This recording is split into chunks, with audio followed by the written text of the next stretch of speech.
This is the theme which Michael's asked me to talk about. In the spirit of creativity, you may see something that's a little less serious and a little less grown up, but hopefully there are one or two interesting points underneath this as well. Just a word or two of introduction for those of you who don't know me, don't know my company. I founded an organization 10 years ago called thenetworkone. Our mission is to help marketers engage with independent agencies worldwide and to help independent agencies partner up to work together on international clients. We do believe in the cause. We run things like the Independent Agencies Showcase at Cannes, at Spikes, at Eurobest, at other festivals around the world. We publish with Campaign once a year a book called The World's Leading Independent Agencies. And we work now with about 800 or more independent agencies across 106 countries. So we have a little bit of the maverick personality. And I hope I'll bring a little bit of that because I do think it's not a question of, are independents better than networks? This is not a debate that's really interesting. What's interesting is what built a great agency culture in the first place. And every network agency pretty much goes back to inspirational figures like Leo Burnett or others, or the Saatchi brothers, who built the great cultures that we work with today. And the successful companies today, the Googles, the Microsofts, the Facebooks, the Twitters, they're all run by and started by entrepreneurs. And some of that kind of culture, I think, is what we should be looking at. But back to my theme.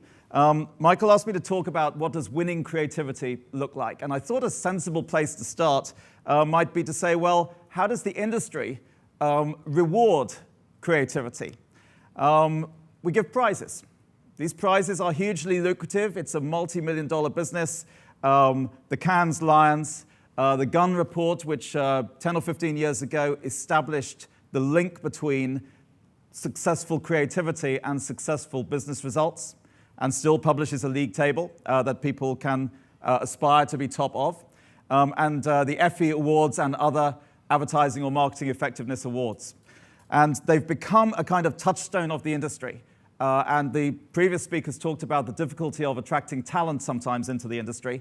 How do you attract talent? It's very often you are an agency that wins awards. So awards are becoming very, very important in the creative side of our business.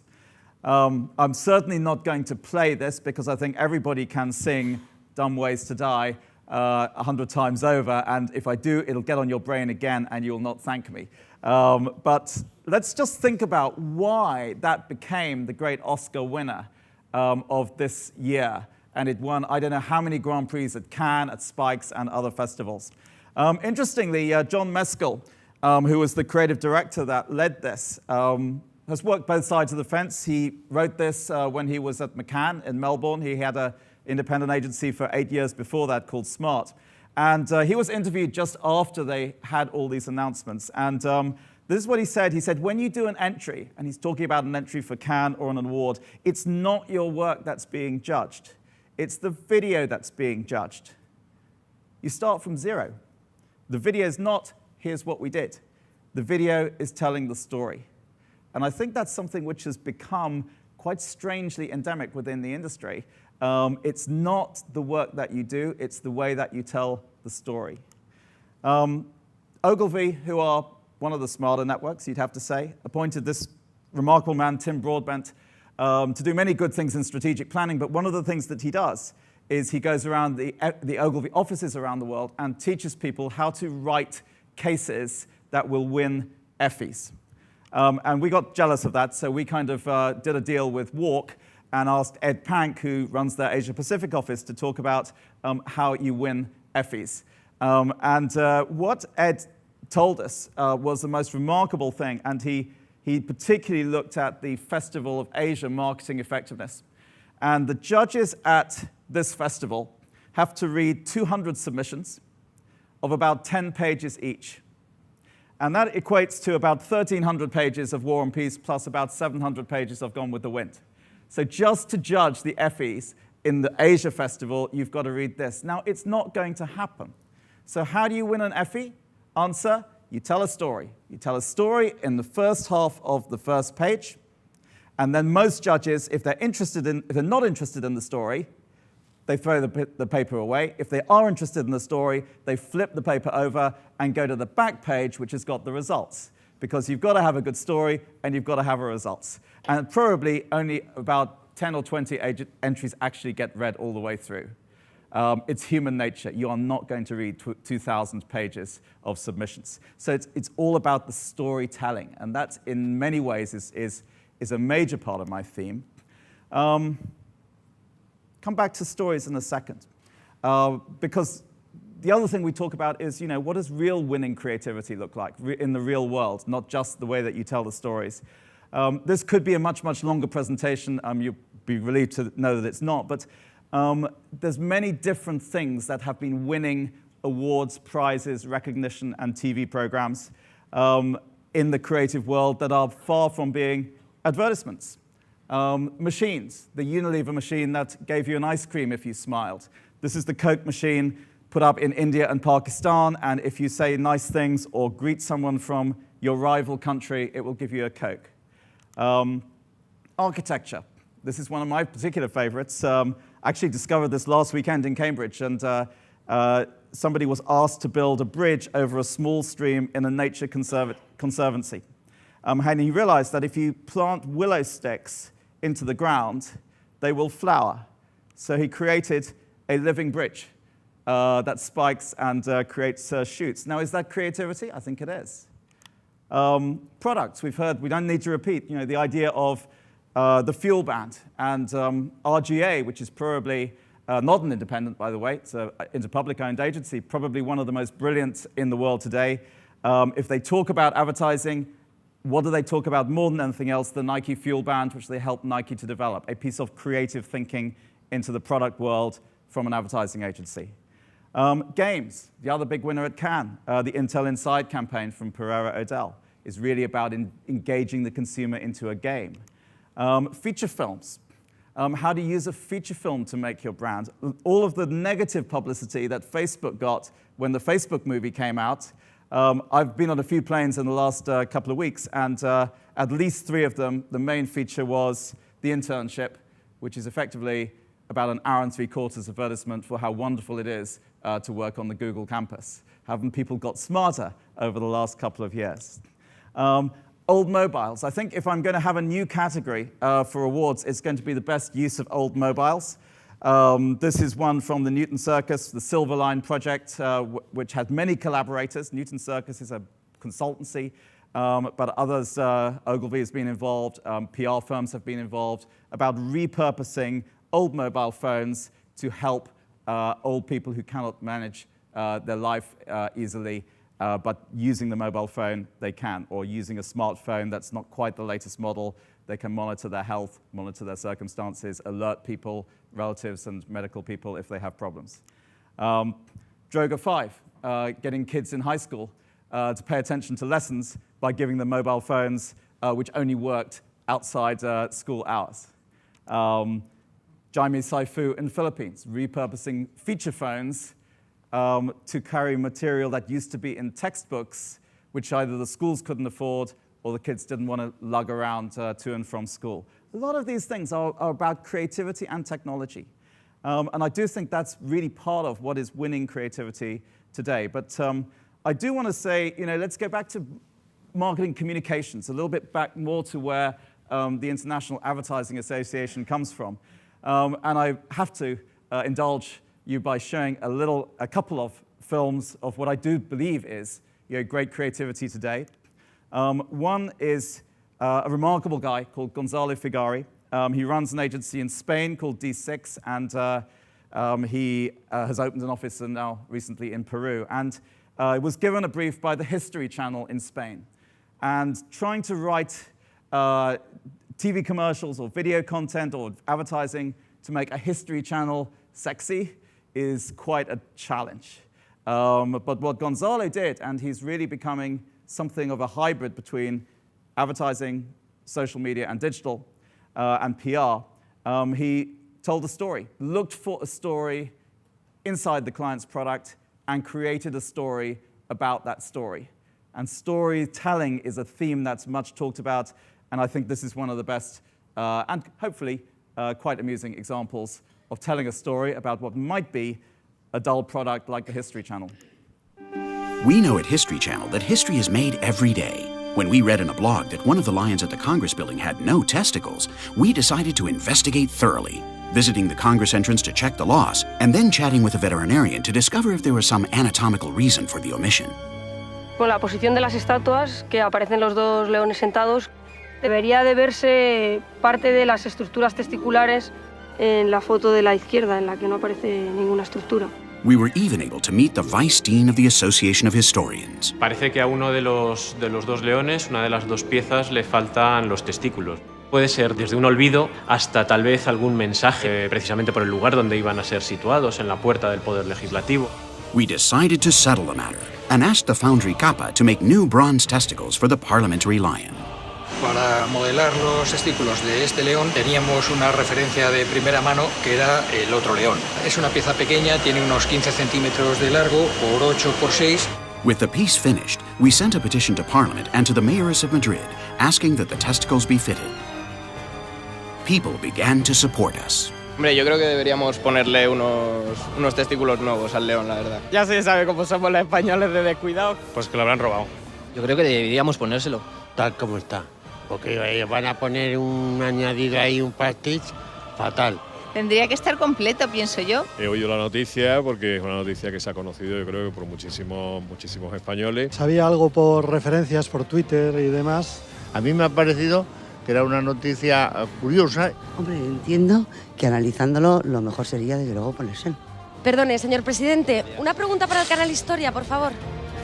We received a letter from the Mayoress of Madrid calling for them to be fitted, and also a letter from the Congress of Deputies. But the Congress did not speed the permit up. So we ran a ballot, and the winner was Christian, a History Channel fan. We awarded him the bronze testicles at the door to Parliament. And history became news. Y hasta hoy nadie se había dado cuenta de que a uno de los leones de la carrera de San Jerónimo le faltan los testículos. Canal Historia. Uno de los famosos leones de la carrera de San Jerónimo resulta que no tiene escroto. Canal Historia se ha percatado de ello y ahora se han ofrecido para ponérselos.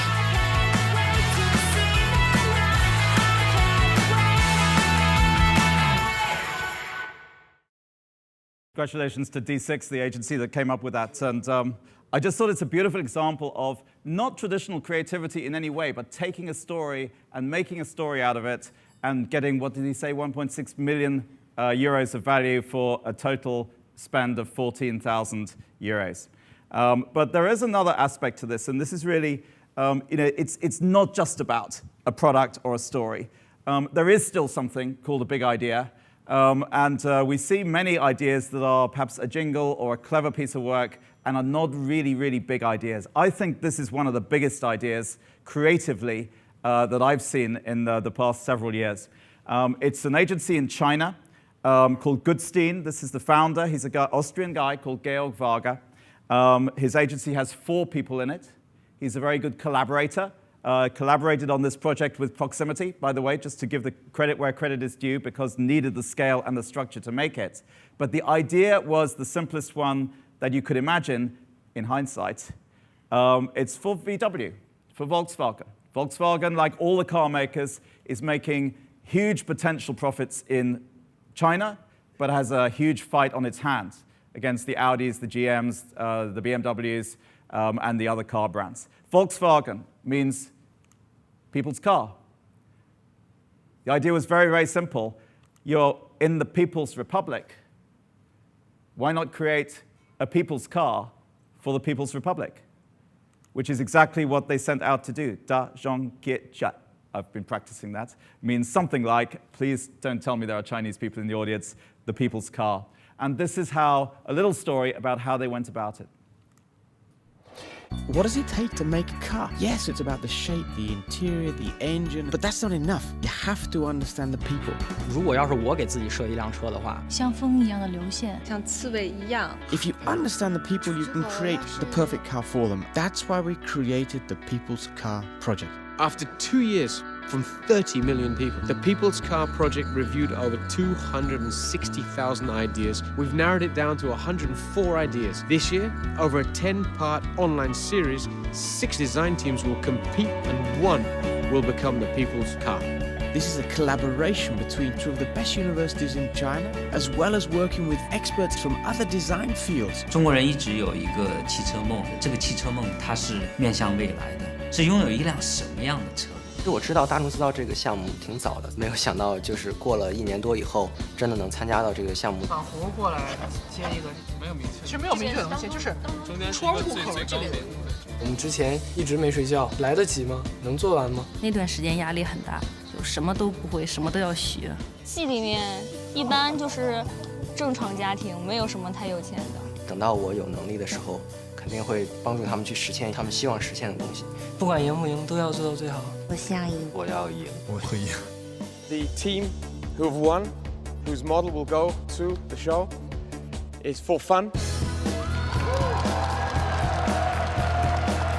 那还没太反应过来，太激动了，有点懵。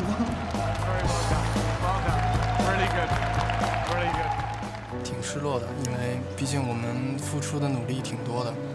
不赢也哭。 Winning design will be realized, and we will show that live at the Shanghai Auto Show for everybody to see. 未来的人们开什么样的车，将由大众之车来决定。